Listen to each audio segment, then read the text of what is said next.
Hello students, हम class 9 का chapter 6 कर रहे हैं। इसकी फर्स्ट एक्सरसाइज हम कर चुके हैं। चैप्टर का नाम है लाइंस एंड एंगल्स। आज हम इसकी एक्सरसाइज 6.2 का इंट्रोडक्शन पार्ट कंप्लीट करेंगे। ठीक है, तो जैसे इस चैप्टर में हर एक्सरसाइज करने से पहले आपको कुछ इम्पोर्टेंट पॉइंट्स के बारे में पता होना चाहिए।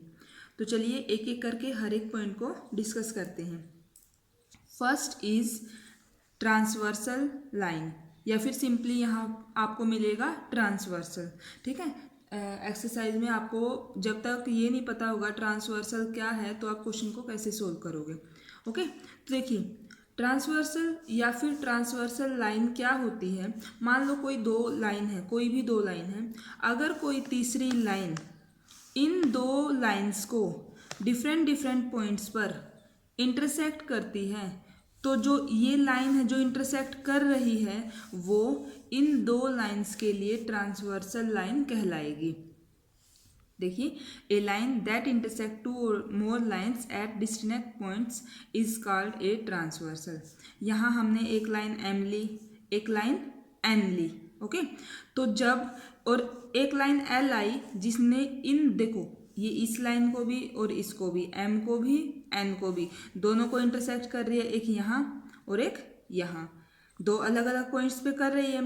ठीक है, तो इसीलिए जो एल है वो एम और एन के लिए ट्रांसवर्सल कहलाएगी। ओके, आप समझ गए होंगे।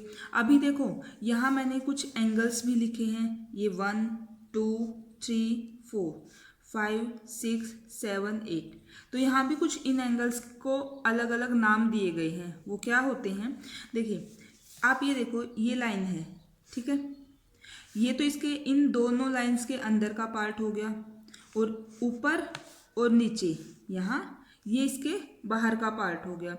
तो जो अंदर की साइड एंगल्स हैं वो तो हमारे कहलाएंगे इंटीरियर एंगल्स, और जो बाहर की साइड, दोनों साइड एम के भी उधर और एन के भी बाहर की साइड एंगल्स हैं, वो क्या कहलाएंगे, एक्सटीरियर एंगल्स। तो जैसे हम एक्सटीरियर एंगल में जब लिखेंगे तो हमारे एक्सटीरियर कौन से हो जाएंगे, एंगल 1 एंगल 2, ठीक है, उधर वाले, और यहाँ से एंगल 7 एंगल 8। ओके, फिर उसके बाद अगर हम देखें इंटीरियर एंगल्स को, इंटीरियर एंगल कौन से हो जाएंगे, ये अंदर वाले, यानी कि 3 4 और 5 और 6। तो angle 3 angle 4 angle 5 angle 6। Okay, ये हो गए हमारे एक्सटीरियर और इंटीरियर एंगल। आगे देखते हैं, next is corresponding angles. Corresponding angles कौन से होते हैं, देखो जैसे आप ध्यान से देखो, एक के साथ कौन सा होगा कोरस्पोंडिंग एंगल, 5 वाला। ठीक है, यानी कि ये देखो सेम सेम पोजीशन वाले।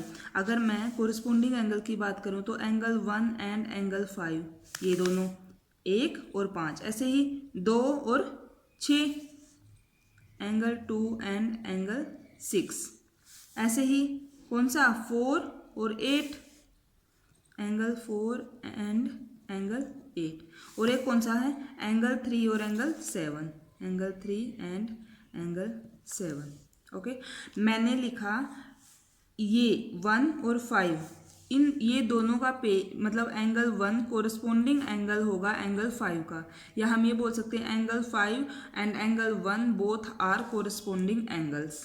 ओके, मैंने ये नहीं लिखा कि ये दोनों इक्वल भी होंगे। ठीक है, ऐसा अभी कोई ज़रूरी नहीं है, सिर्फ हमने ये बताया है कि कोरस्पोंडिंग एंगल्स कौन से होते हैं। Similarly angle 2 and angle 6 are corresponding, angle 4 and angle 8 are corresponding, and angle 3 and angle 7 are corresponding angles. Okay, next देखते हैं, हमारा है अल्टरनेट इंटीरियर एंगल्स। ये कौन से होते हैं, देखिए फर्स्ट जो एक्सरसाइज थी उसका जब मैंने इंट्रोडक्शन पार्ट करवाया था उसमें मैंने आपको अल्टरनेट एंगल्स के बारे में बताया था। हमने पढ़ा था ना अल्टरनेट अपोजिट एंगल, जैसे कौन से होते हैं, कोई भी दो लाइंस आपस में इंटरसेक्ट कर रही हैं तो ये आमने सामने वाले ऐसे एंगल्स अल्टरनेट अपोज एंगल्स कहलाते हैं। ऐसे ही ये और ये। ठीक है, तो यहाँ हम देखो अल्टरनेट तो आया ही है, यानी कि एक इधर वाला लेना है एक इधर वाला लेना है। ओके, इंटीरियर एंगल्स, पहले जाओ इंटीरियर एंगल्स पे, यहाँ से अल्टरनेट कौन से हैं, एक ये और एक ये, यानी कि 4 is alternate interior angle of angle 6। तो मैं इसमें लिखूंगी एंगल 4 एंड एंगल 6। सिमिलरली 3 और 5 भी तो दोनों के दोनों अल्टरनेट इंटीरियर एंगल्स हैं, और एक कौन सा एंगल 3 एंड एंगल 5।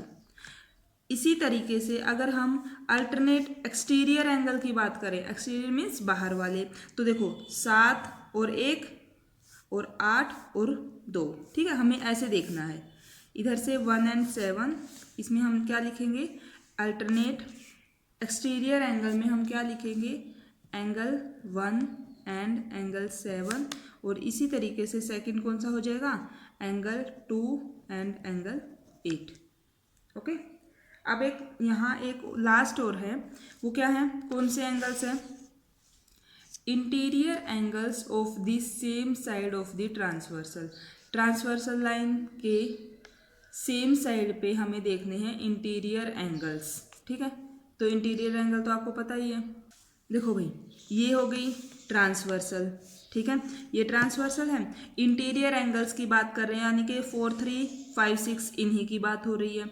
अब सेम साइड के, अब देखो ये अगर इंटीरियर है, ये इंटीरियर एंगल्स हैं और ये हमारी ट्रांसवर्सल है, तो सेम साइड के कौन से होंगे, या तो आप राइट साइड वाले को देख लो या फिर आप लेफ्ट वालों को देख लो। अगर हम interior angle of the same side of the transversal की बात करें तो उसमें कौन कौन से, 4 और 5 दोनों सेम साइड के हैं, और इधर से 6 और 7, यानी कि यहाँ हम एंगल्स को 3 एंड 6 यहाँ हम interior angle on the same side की बात कर रहे हैं, तो उसमें हमने सिर्फ सेम साइड वाले एंगल्स लिख देने हैं।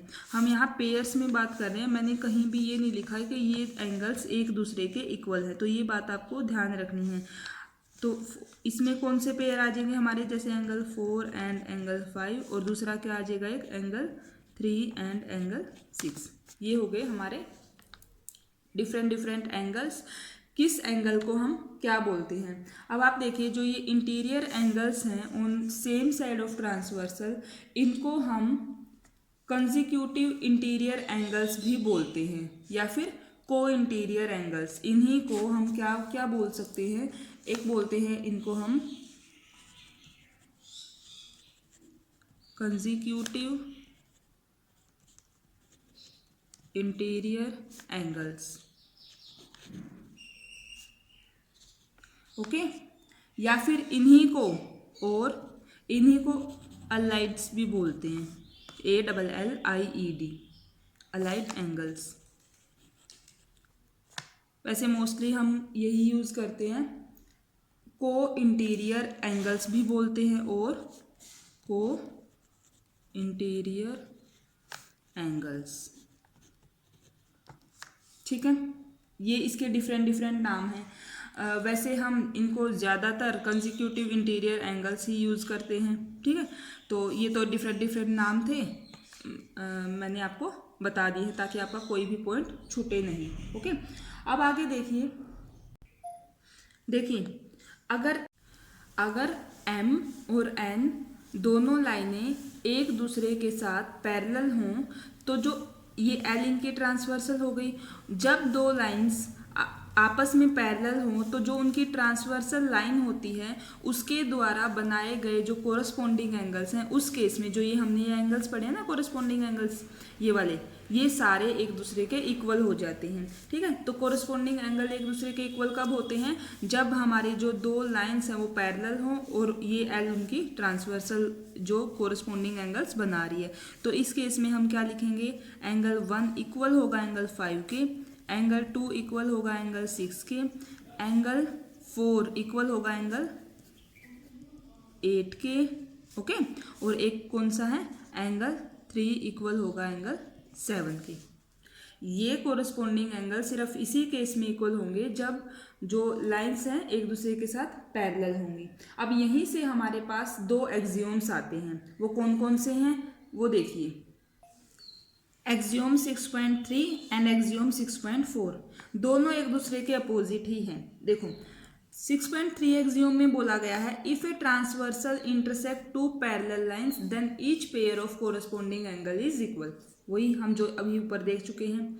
अगर कोई एक ट्रांसवर्सल दो पैरेलल लाइंस को इंटरसेक्ट करती है तब वहाँ से कोरिस्पोंडिंग एंगल्स का हर एक पेयर एक दूसरे के इक्वल होगा। ओके, यानी कि कोरिस्पोंडिंग एंगल्स का पेयर इक्वल होगा। ओके, सिमिलरली अगर कोरिस्पोंडिंग एंगल इक्वल हैं तो वो दो लाइंस क्या होंगी, पैरेलल होंगी। ठीक है, तो आप ये बोल सकते हो कि मान लो अगर ये गिवन है तो दोनों लाइनें पैरेलल होंगी, या फिर अगर दोनों लाइनें पैरेलल गिवन है तो इसका मतलब कोरिस्पोंडिंग एंगल का जो पेयर है वो इक्वल होगा। नेक्स्ट देखते हैं, अब हमें कुछ थ्योरम्स के बारे में पढ़ना है। ठीक है, कोई बात नहीं, बहुत ही ज़्यादा सिंपल और आसान थ्योरम है, आपको एक बार में ही अच्छे से समझ में आ जाएंगी। ठीक है, क्योंकि हमें अगर चैप्टर अच्छे से समझना है तो उसके लिए इन थ्योरम्स के बारे में समझना बहुत ज़्यादा ज़रूरी है। तो थ्योरम 6.2 क्या कहती है, if a transversal intersect two parallel line, ये ट्रांसवर्सल लाइन है, ये दो पैरेलल लाइन है, अगर कोई ट्रांसवर्सल दो पैरेलल लाइंस को इंटरसेक्ट करती है then each pair of alternate interior angle is equal.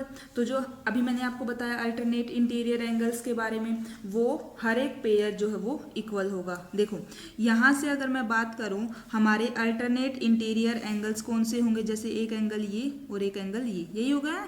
मान लो यहाँ मैं अलग नाम दे देती हूँ, मान लो 1 और 2 लिख दिया मैंने इनको, तो हम लिखेंगे एंगल 1 इक्वल होगा किसके, एंगल 2 के। सिमिलरली ये वाला एंगल इसके इक्वल होगा। ठीक है, आप समझ गए होंगे, ये मैंने आपको एग्जांपल देने के लिए लिखा है।